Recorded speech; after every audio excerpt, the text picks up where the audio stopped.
Hey everybody, old Uncle Mike here again with another one of Uncle Mike's Bigfoot bedtime stories. This all happened down in Bastrop, Tennessee. Well, close to Bastrop, a place called Log Cabin down there back in 1982. I can't remember what it was. I made a video about this before. I can't remember the exact date, back in the early 1980s. I was living down there in Log Cabin. We had a little farm down there, about 20 acres, and the boys that lived next door, Danny and Pee Wee Austin, told me they wanted to take me down to a little place kind of like this, down a railroad trestle, way to hell and gone down the tracks, 10 miles from in the middle of nowhere. 10 miles from nearest blacktop down them tracks anyway. So I had no Zortob, had no CZ250 with a coffin gas tank, a blue one, a little dirt bike, in a 70 model, something like that. And we all got on it. I had Pee Wee on the gas tank and Danny on the back, and down the track we went all the way down there to a place kind of like this, little railroad trestle down there. And we were going to try to catch some baby alligator. We had this little net. We didn't see none, so we started fishing for bass and brim and what have you.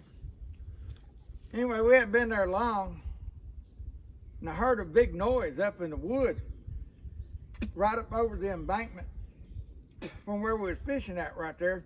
And I run up that embankment to see what it was, and I looked around for a second, and then I seen something black, and it was the ass end of a black bear. And it was springtime like it is right now.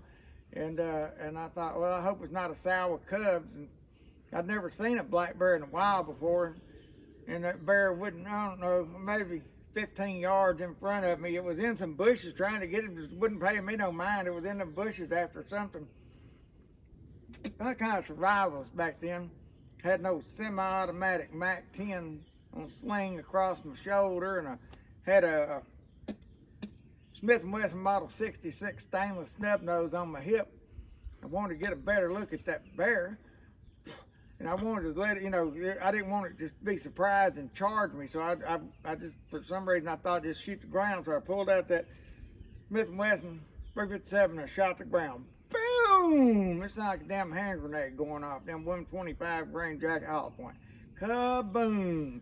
All of a sudden, that bear stood straight up and looked back over its shoulder at me, kind of like this right here, and took off walking on two legs. Next thing you know, I'm watching a reenactment of the damn Patterson-Gimlin film unfold right before my own damn very eyes.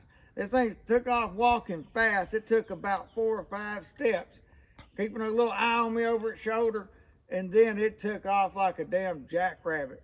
And it just headed down through the woods. You could hear it busting trees, just boom, crash, boom, boom, boom. You just hear the damn limbs just snapping as it run down through there. And I got to thinking, hell, there might be more than one of them around here. So I hollered at them kids to get on the bike. And I walked back across that little bit creek right there. It wasn't very deep, maybe ankle deep. And they was already on the bike ready to go because they knew they heard what was going on.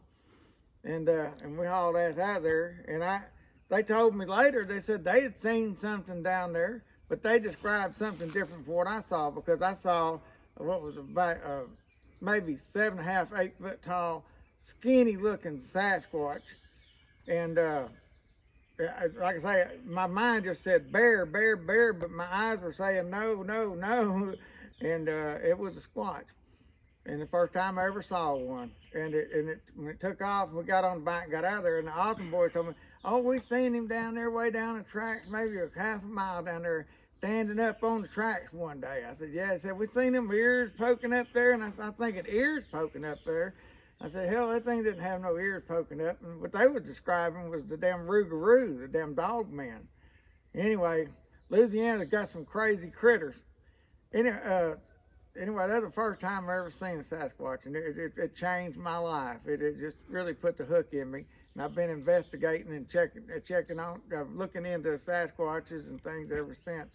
And it's amazing what I've come to find out. There's more to this world than we know. Anyway, that's all I got for today. Uncle Mike out.